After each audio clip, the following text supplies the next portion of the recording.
तो भाई लोग कैसे हो। आज मैं आप लोग के सामने क्रूक बॉन्ड की स्टोरी लेके आया हूँ। क्रूक बॉन्ड का बदला। चलिए कहानी स्टार्ट करते हैं। एक बार बॉन्ड मोटू के साथ अपने दोस्त की शादी में ट्रेन से शंकरगढ़ जा रहा था। बॉन्ड भैया, हमारी ट्रेन कब तक शंकरगढ़ पहुँचेगी? सुबह 8 बजे तक। यानी मैं खा पीकर पूरी रात आराम से सो सकता हूँ? बिल्कुल, कम से कम आज की रात तो मैं तुम्हें ज़रा भी डिस्टर्ब नहीं करूँगा। और मोटू वास्तव में रात का खाना खाकर ऊपर की अपनी रिजर्व बर्थ पर पढ़कर खर्राटे भरने लगा, जबकि बॉन्ड कुछ देर तक तो कोई किताब पढ़ता रहा, फिर वह भी उसी बर्थ पर सो गया। अगले दिन सुबह जब ट्रेन एक स्टेशन पर रुकी तो बॉन्ड ने सर्वप्रथम एक चाय लेकर पी, फिर एक चने वाले से चने खरीद कर उसके एक एक दाने का मज़ा लेने लगा। अरे मोटू को मैंने न चाय के लिए पूछा और न चने के लिए, कम से कम मुझे उसे चनों के लिए तो पूछ ही लेना चाहिए। ए मोटू, ले चने खा ले, मुझे सोने दो ना भैया। परंतु बॉन्ड भी अपनी जीत का पक्का था। उसने मोटू को उठा कर ही दम लिया। मजबूरन मोटू को ऊपर की बर्थ से उतर कर नीचे आना पड़ा। तुमने खामा खा मेरी नींद खराब कर दी भैया। तुम क्या जानो कि मैं कितना सुंदर सपना देख रहा था। अच्छा, क्या सपना देख रहा था? मैं देख रहा था कि मेरी शादी हो रही है। क्या? अगले ही पल बॉन्ड को हंसते हंसते खांसी का दौरा पड़ गया। ओह भला, इसमें हंसने की क्या बात हुई? बेटा, तू शादी की नहीं बल्कि जरूर मरने का सपना देख रहा होगा। चल, अब सपने को भूल जा और ले चने खा। सुबह सुबह इन्हें खाकर तबीयत खुश हो जाएगी। नहीं, मुझे चनों से सख्त नफरत है। मैं तो चाय पीऊँगा। चाय चाय गरम। बॉन्ड खिड़की के निकट से जाते उस चाय वाले को आवाज़ देने ही जा रहा था कि तभी न जाने कहाँ से एक बंदर उसके सामने वाली सीट पर आकर बैठ गया। हैं? अरे बाप रे! ओह बंदर भाई, लगता है तुम भी मोटू की तरह चाय पीने के आदी हो। ठहरो, मैं अभी तुम्हारे लिए चाय मंगवाता हूँ। ओह, तो तुम चाय नहीं चने खाओगे? लो, तो फिर चने ही खाओ। अरे कहाँ से आ गया यह, भगाओ इसे। परंतु इससे पहले कि लोग बाग उस बंदर को वहाँ से भगा पाते, बंदर ने बॉन्ड की पिछली जेब में झपट्टा मारा। यह क्या कर रहा है बे? फिर इससे पहले कि कोई कुछ समझ पाता, बॉन्ड भैया, तुम्हारा बटुआ है।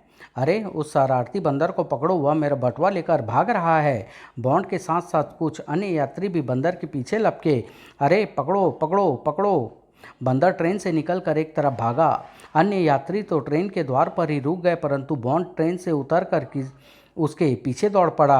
अरे यार, कहाँ भागा जा रहा है? मेरा बटुआ तो वापस कर दे। उफ, यह बॉन्ड भैया भी अजीब हैं, खाली बटुए के पीछे दौड़ रहे हैं। बॉन्ड भैया, वापस लौट आओ, ट्रेन छूटने वाली है। फिर तुम्हारा बटुआ तो खाली है, बेकार उसके पीछे क्यों दौड़ रहे हो? अबे उसमें नोट नहीं है तो क्या हुआ? उसमें मेरी होने वाली उसकी फ़ोटो तो है। और तभी धड़ाम धड़ाम, बचाओ! उस बोगी के परखच्चे उड़ गए जिसमें बॉन्ड और मोटू सवार थे। मोटू मेरे भाई, अरे मदद करो, हेल्प हेल्प! स्टेशन पर मौजूद लोग दौड़ दौड़कर घायलों की मदद करने लगे और उन्हें क्षतिग्रस्त बोगी से बाहर निकालने लगे। मोटू मेरे भाई, यह क्या हो गया तुझे? हाय! पूरे स्टेशन में हंगामा मच गया। उस लाइन पर आने जाने वाली तमाम गाड़ियां रद्द कर दी गई और जल्दी ही रेलवे पुलिस के साथ साथ मेडिकल एड भी वहां पहुंच गई। मोटू मेरे भाई, आंखें खोल मेरे दोस्त। डॉक्टर प्लीज़ मेरे भाई को बचा लीजिए। प्लीज़ आप ज़रा एक तरफ हटिए, मुझे इसे देखने दीजिए। डॉक्टर मोटू को चेक करने लगा। आखिर बोगी में यह बम विस्फोट हुआ कैसे? कहीं यह आतंकवादियों का तो काम नहीं? यदि ऐसा हुआ तो उसमें भयानक बदला लूँगा, उनकी ईंट से ईंट बजा दूंगा। तभी, ए मिस्टर, क्या नाम है तुम्हारा? जी, मेरा नाम अनोखे है। वैसे लोग बाग मुझे क्रूक बॉन्ड के नाम से जानते हैं। ओह, तो आप ही क्रूक बॉन्ड हैं। मुझे आपसे मिलकर बहुत खुशी हुई। डॉक्टर साहब, यह वक्त खुशी प्रकट करने का नहीं। प्लीज़ बताइए मेरे भाई की इस समय क्या पोजीशन है? काफ़ी सीरियस कंडीशन है, काफ़ी खून निकल चुका है। हॉस्पिटल ले जाकर इसे तुरंत खून देना होगा। बॉन्ड ने न डॉक्टर से आगे कुछ पूछा और न ही सरकारी एम्बुलेंस के आने का इंतजार किया और न ही किसी से मदद करने की आग्रह किया। उसने झट से मोटू को गोद में उठाया और गेट की ओर दौड़ पड़ा। स्टेशन से बाहर निकलकर वह आनन फानन में निकट के टैक्सी स्टैंड पर पहुंच गया। भाई साहब, ट्रेन हादसे में मेरा भाई बुरी तरह जख्मी हो गया है। प्लीज़ जल्दी से किसी पास के हॉस्पिटल में ले चलो। हाँ साहब, क्यों नहीं, बैठिए। टैक्सी बॉन्ड और घायल मोटू को लेकर हॉस्पिटल की ओर दौड़ पड़ी। हॉस्पिटल पहुंचकर बॉन्ड ने इमरजेंसी रूम में डॉक्टर को सारी बात बताई और रोता हुआ बोला, प्लीज़ डॉक्टर साहब, मेरे भाई को बचा लीजिए। आप धैर्य रखें मिस्टर, ईश्वर की कृपा से आपके भाई जल्दी से जल्दी अच्छे हो जाएंगे। डॉक्टर ने मोटू का निरीक्षण करने के बाद मोटू को ऑपरेशन थिएटर में भेज दिया। कुशल योग्य डॉक्टर तुरंत उसका ऑपरेशन करने में जुट गए, जबकि बॉन्ड बेचैनी से ऑपरेशन थिएटर के बाहर चक्कर काटता हुआ बार बार जलते हुए लाल बटन को देख रहा था। लगभग 2 घंटे के इंतजार के बाद लाल बल्ब बुझा और ऑपरेशन थिएटर का दरवाज़ा खुलकर पहले एक सिस्टर और फिर एक डॉक्टर बाहर निकला। डॉक्टर साहब, अब कैसी हालत है मेरे भाई की? ट्रेन हादसे में वह बुरी तरह घायल हो गया है। बम के छर्रे तो हमने उसके शरीर से निकाल दिए हैं, परंतु काफ़ी खून निकल जाने के कारण उसे तुरंत खून की आवश्यकता है। खून चढ़ाने के बाद ही मैं विश्वास के साथ कुछ कह पाऊँगा, परंतु यह भी देखना पड़ेगा कि उसके ग्रुप का खून इस समय हमारे स्टॉक में है भी या नहीं। खून तलाशने की आप चिंता छोड़िए डॉक्टर, उसके ब्लड का ग्रुप और मेरा ग्रुप एक ही है। आप जल्दी से मेरा खून ले लीजिए। ओह गुड, यह तो बहुत ही अच्छा रहेगा। आइए मैं पहले जल्दी से आपका ब्लड चेक किए लेता हूँ। बॉन्ड का ब्लड चेक करने के पश्चात डॉक्टर ने उसका खून चढ़ाना आरंभ कर दिया। बॉन्ड के शरीर से पर्याप्त खून लेने के बाद, मिस्टर बॉन्ड, मैं समझता हूँ तुम्हारा भाई अब खतरे से बाहर है। अभी यह बेहोशी में है, 2 घंटे बाद इसे होश आएगा, तब तुम उससे मिल सकते हो। अभी तुम भी जाकर आराम करो। Thank you doctor. बॉन्ड ने भला कहाँ जाना था, वह हॉस्पिटल के ही बरामदे में बिछी एक बेंच पर जाकर पड़ गया और अपनी कमर सीधी करने लगा। तभी उसका ध्यान पास ही ट्रांजिस्टर लिए बैठे एक व्यक्ति की ओर आकर्षित हो गया। यह आकाशवाणी का सूरजगढ़ केंद्र है। अब आप शिखर चंद से ताज़ा समाचार सुनिए। अभी अभी खबर मिली है कि राजधानी मेल को आतंकवादियों ने अपनी गतिविधियों का शिकार बना दिया है। उस ट्रेन के 4 डिब्बे शक्तिशाली टाइम बमों से बुरी तरह ध्वस्त हो गए हैं। अनुमान है कि इस हादसे में कम से कम 100 व्यक्ति मारे गए हैं और 300 के लगभग बुरी तरह जख्मी हो गए हैं।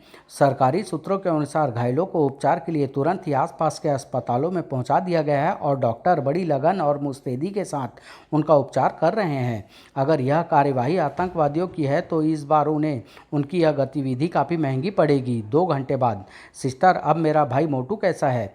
उसे होश आ गया है, अब आप चाहें तो उससे मिल सकते हैं। बॉन्ड तुरंत उस प्राइवेट वार्ड में दाखिल हो गया। मोटू मेरे भाई, बॉन्ड भैया, ईश्वर का लाख लाख धन्यवाद है कि तुम बच गए, वरना तुम्हें यदि कुछ हो जाता तो मैं जानता हूँ बॉन्ड भैया कि उस हालत में तुम क्या करते। परंतु भैया, मुझे तो तुम्हें सही सलामत देखकर बहुत खुशी हो रही है। भगवान उस बंदर की उम्र बढ़ाए जिसकी वजह से तुम्हारी भी जान बच गई। हाँ, यदि वह बंदर एन मौके पर मेरा पर्स निकाल कर ना भागता तो शायद इस वक्त मैं भी। बस बस भैया, इसके आगे कुछ मत कहो। भगवान को जो मंजूर था वही हुआ। अब मैं जल्दी ही ठीक हो। प्लीज़ पेशेंट से ज़्यादा बातें मत कीजिए। ज़्यादा बात करने से इनकी हालत दोबारा ख़राब हो सकती है। ओह, अच्छा होगा कि आप अपने घर जाएं। इस पेशेंट को आराम की सख्त ज़रूरत है। जी ठीक है।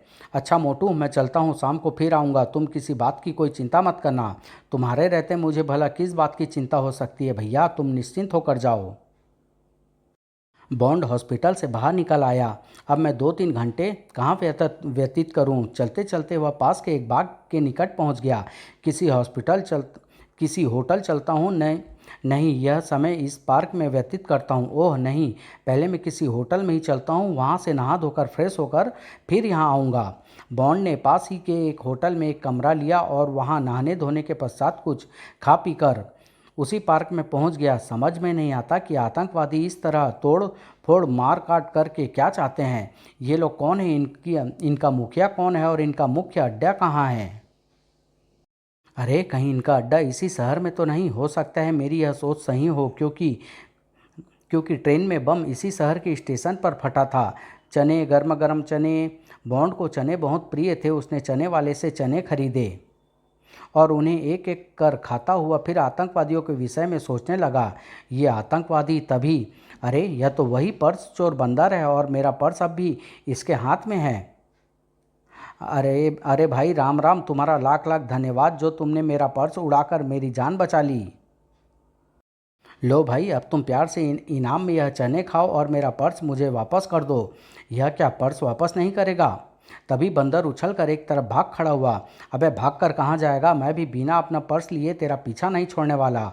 और बॉन्ड अपनी ही झोंक में एक बार फिर उसके पीछे दौड़ पड़ा। अबे दे दे भाई, मेरा पर्स दे दे, इससे मेरी होने वाली वो की फ़ोटो है। अबे मोहन प्यारे, दे दे भाई, मेरे डैडी ने मेरे लिए मेरी होने वाली वो बड़ी मुश्किल से ढूंढी है। भाई मेरे, रुक जा, देख, यदि तूने मेरा पर्स वापस कर दिया तो मैं तुझे मनमौजी की तरह अपना चेला बना लूँगा। कुछ देर तक यह भाग दौड़ चलती रही। फिर बंदर एक बड़े से मकान के भीतर घुस गया। ओह, यह तो इस मकान में घुस गया। अब मैं क्या करूं? बॉन्ड गेट की ओर बढ़ा। मेरा नाम भी क्रूक बॉन्ड है। मैं भी उससे पर्स वापस लिए बगैर लौटने वाला नहीं। परंतु जैसे ही वह गेट पर पहुंचा, कौन है रे तू छोकरे? अरे मैं जी क्रूक बॉन्ड हूँ जी। अबे क्रूक बॉन्ड हो या त्रूक बॉन्ड, गधे की तरह सिर उठाए भीतर कहाँ घुसा चला जा रहा है? पहलवान जी, एक बंदर मेरा पर्स उड़ाकर इस मकान के भीतर घुस गया है। यदि आप अबे मजाक उड़ाता है, जल्दी से भाग जा वरना मैं तुझे गोली मार दूंगा। हैं? मुझे बंदूक दिखाता है? मुझे यानी एशिया के सुपर जासूस क्रूक बॉन्ड को? बॉन्ड दरबान की हरकत पर ताव खा गया और फिर जो कुछ हुआ उसकी तो दरबान ने कल्पना भी नहीं की थी। खटाक खटाक फटाक। बॉन्ड के 3 जबरदस्त आक्रमणों से दरबान बेहोश होकर धरती पर लुढ़क गया। पहले जरा इसे एक साइड में लगा दूं, फिर उस बंदर के बच्चे से निपटूंगा। दरबान को एक कोने में छिपाने के पश्चात बॉन्ड मकान के भीतर प्रविष्ट हो गया और एक कमरे में झांकने लगा। यह उल्लू की दुम बंदर कहाँ गायब हो गया? और यहाँ तो आदमी क्या, चिड़िया का एक बच्चा भी दिखाई नहीं दे रहा है। क्या यह मकान भूतिया है और यहाँ कोई नहीं रहता? तभी बॉन्ड को एक दरवाजे से किसी का कठोर स्वर आता सुनाई दिया। शंभू, साइकिल की गद्दी के नीचे बम इस तरह फिट करना कि किसी को जरा भी संदेह नहीं हो। तुम चिंता मत करो कमांडर। हैं? बम? तो क्या यहाँ बम तैयार किए जाते हैं? बॉन्ड दरवाजे की ओर बढ़ा। सरजू अलमान, तुम घड़ियों में टाइम बम ठीक ढंग से फिट करना। पिछली बार बे वक्त से पहले ही फट गए थे। अब की बार ऐसा नहीं होगा कमांडर। यहाँ बम और टाइम बम बनाए जाते हैं, लेकिन घड़ियाँ और साइकिलों में उनको फिट करने का क्या मतलब है? बॉन्ड ने दरवाजे की छितरी से आंख लगा दी। अरे, यहाँ तो बम बनाने का पूरा कारखाना खुला हुआ है। उस कमरे के भीतर तुम सब अपना अपना काम पूरी होशियारी से करना। बॉस ने चेतावनी दी है, यदि इस बार हमने उन्हें गलत माल सप्लाई किया तो वह हम सब की छुट्टी कर देगा। तुम चिंता मत करो कमांडर, इस बार हम बॉस को घड़ी, साइकिल व ट्रांजिस्टरों की ऐसी खेप सप्लाई करेंगे कि बॉस की तबीयत खुश हो जाएगी। शायद फिर तो बॉस हमें भी खुश कर देगा। तुम ठीक कह रहे हो कमांडर। जब बॉस इस माल को प्रयोग इस देश के विनाश के लिए करेगा तो इस देश में त्राही त्राही मच जाएगी और पुलिस या कानून अपना माथा पीट लेगी।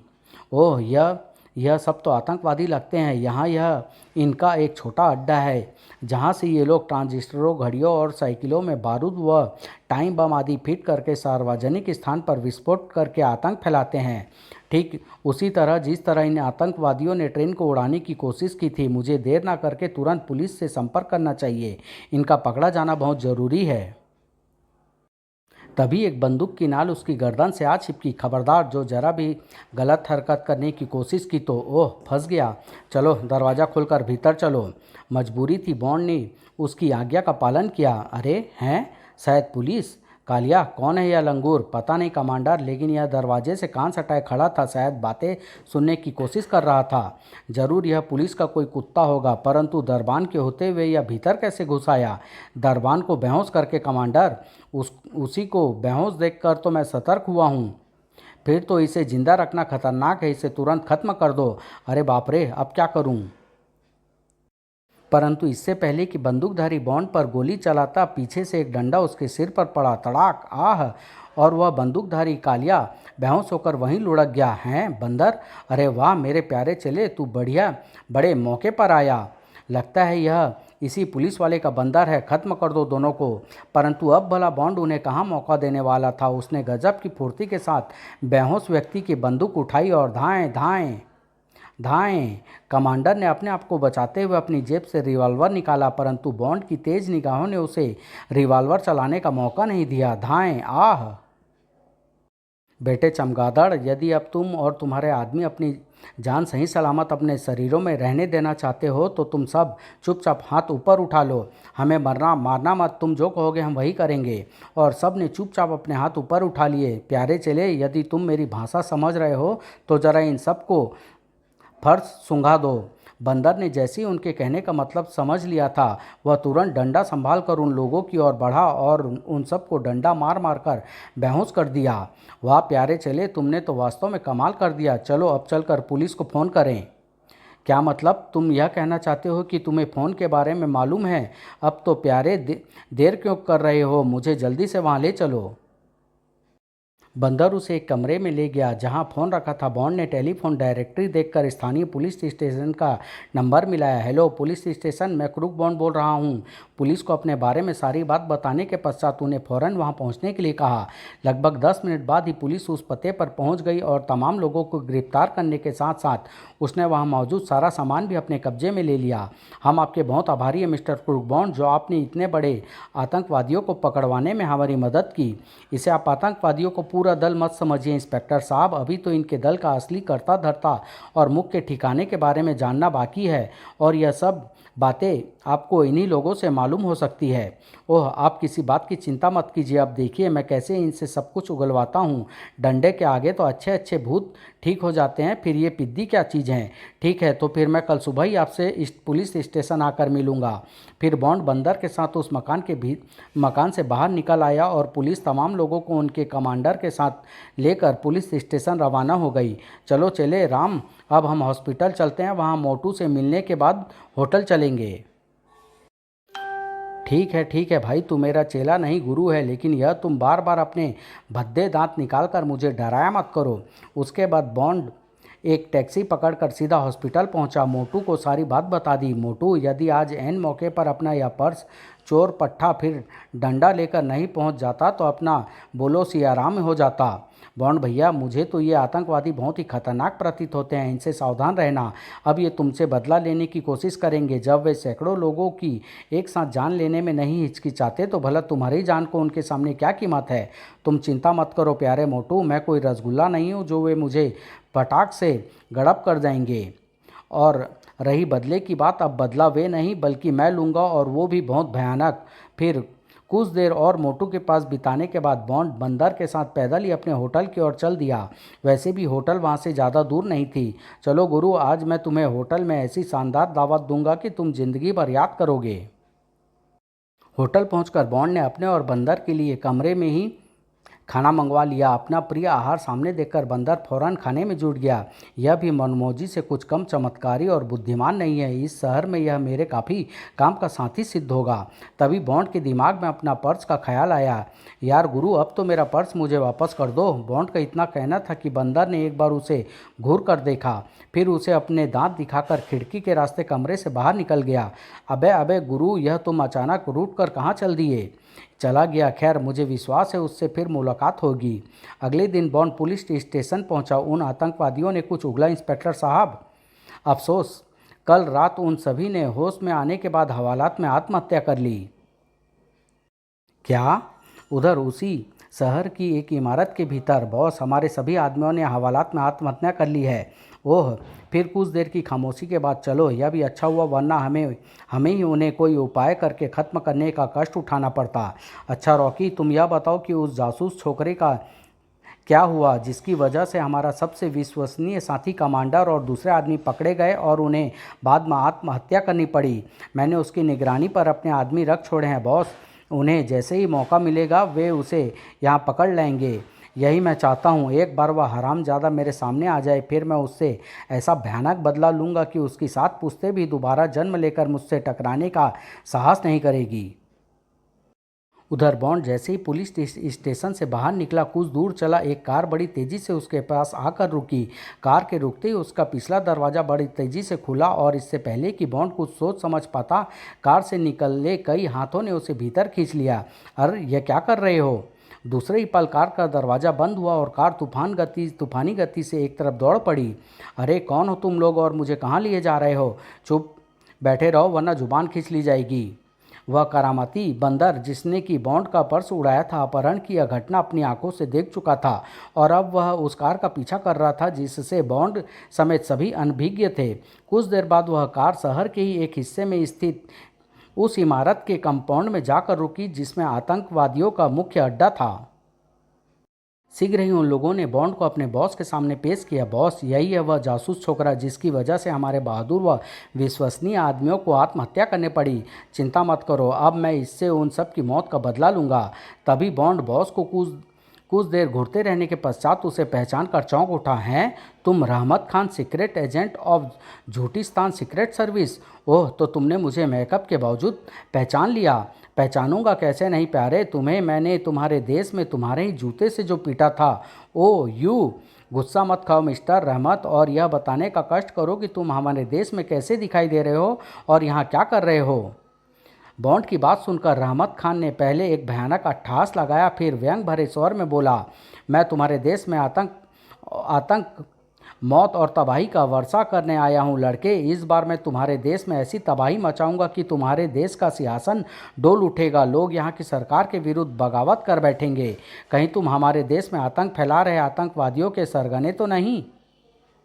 हाँ, मैं उन्हीं का सरगना हूँ, और तुम्हें यह जानकर सुखद आश्चर्य होगा कि तुम्हारे देश में मेरे इशारे पर आतंक मचाने वाले और कोई नहीं, मुख्य रूप से हमारे देश के एजेंट या तुम्हारे देश के ही आदि मुजरिम व भोले भाले इंसान हैं जो अपनी मजबूरी मुझे बेच रहे हैं। किसी की माँ मेरे कब्जे में है या किसी की बहन, या फिर कोई रातों रात लखपति बनने के लिए मेरे लिए काम कर रहा है, या फिर पैसों की ज़रूरत के कारण, और मैं भी उनकी मजबूरी का भरपूर फ़ायदा उठा रहा हूँ। ओह तुम शैतान, मैं तुम्हें जिंदा नहीं छोड़ूंगा। जरूर मत छोड़ना, लेकिन पहले खुद तो बच जाओ। बेशक मैं तुम्हें कुछ दिन और जिंदा रखता, परंतु आज मेरे देश के कुछ खास लोग यहाँ मीटिंग करने व आगे की योजना बनाने आ रहे हैं। इसलिए मैं चाहता हूँ कि उन्हें खुश करने के लिए तुम्हारी लाश ही सर्वप्रथम उनके सामने पेश करूँ। चलो अब मरने के लिए तैयार हो जाओ साथियों, भून दो इस जासूस कुत्ते को। परंतु इससे पहले कि रहमत के साथी बॉन्ड को अपनी बंदूकों का निशाना बना पाते, दरवाजे से गोलियों की एक तेज बौछार आई और धाएं धाएं। दूसरे ही पल, खबरदार कोई भी भागने की कोशिश ना करे, तुम सब चारों ओर से घेर लिए गए हो। आए पुलिस पुलिस पुलिस! वाह क्या बात है बंदर गुरु की, जियो मेरे गुरु, भगवान तुम्हें लंबी उम्र दे। तभी रहमत ने रिवॉल्वर निकालकर पागलों की तरह फायरिंग करना आरंभ कर दिया। साथियों मुकाबला करो, जवानों पोजीशन लेकर मुकाबला करो। शाबाश! दोनों ओर से ज़बरदस्त मुकाबला शुरू हो गया। बंदर और बॉन्ड भी इस मुकाबले में पीछे नहीं रहे। रहमत और उसके साथी ज़्यादा देर तक पुलिस का मुकाबला नहीं कर सके, अतः उन्होंने अपनी जान गंवाने से अच्छा आत्मसमर्पण करना उचित समझकर अपने हाथ ऊपर उठा लिए। हुर्रे, जीत हमारी हुई। सिपाहियों गिरफ्तार कर लो इन सबको गिरफ्तार कर लिया गया। मिस्टर क्रूक बॉन्ड, हम एक बार फिर आपके ट्रेंड किए हुए इस बंदर के आभारी हैं। यदि आपका यह बंदर हमें ज़बरदस्ती अपने पीछे लगाकर यहाँ नहीं ले आता तो शायद यह गैंग इतनी जल्दी नहीं पकड़ा जाता। ओह, तो यह महान काम इसी बंदर ने किया है। वाह, आप क्या सोचने लगे मिस्टर बॉन्ड? कुछ नहीं, मैं आपको यह बताने जा रहा था कि आतंकवादियों का सरगना यही रहमत खान है, झूठिस्तान सीक्रेट सर्विस का एजेंट। रहमत का परिचय जानकर इंस्पेक्टर चौंक उठा। फिर बॉन्ड ने सारी बात मालूम करने के बाद उन सबको लेकर वहां से चला गया। बॉन्ड भी बंदर के साथ अपने होटल चला गया। पुलिस ने उसी दिन बड़ी मुस्तैदी के साथ पूरे देश में बड़े पैमाने पर रहमत के उन सभी ठिकानों पर छापा मारा जिनके बारे में रहमत और उसके साथियों ने उगला था। रहमत के सभी ठिकानों पर पुलिस का कब्जा हो गया।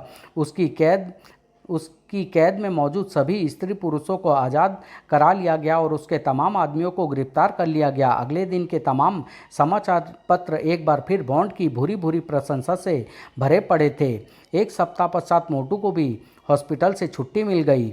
लो मोटू, यह भी हॉस्पिटल से तुम्हारी छुट्टी होने पर खुश है। उसके बाद बॉन्ड अपने मित्र के यहाँ न जाकर मोटू के साथ हवाई जहाज़ द्वारा वापस अपने शहर लौट गया। अब उनके साथ उनका नया दोस्त प्यारा बंदर टेकचंद भी था। समाप्त।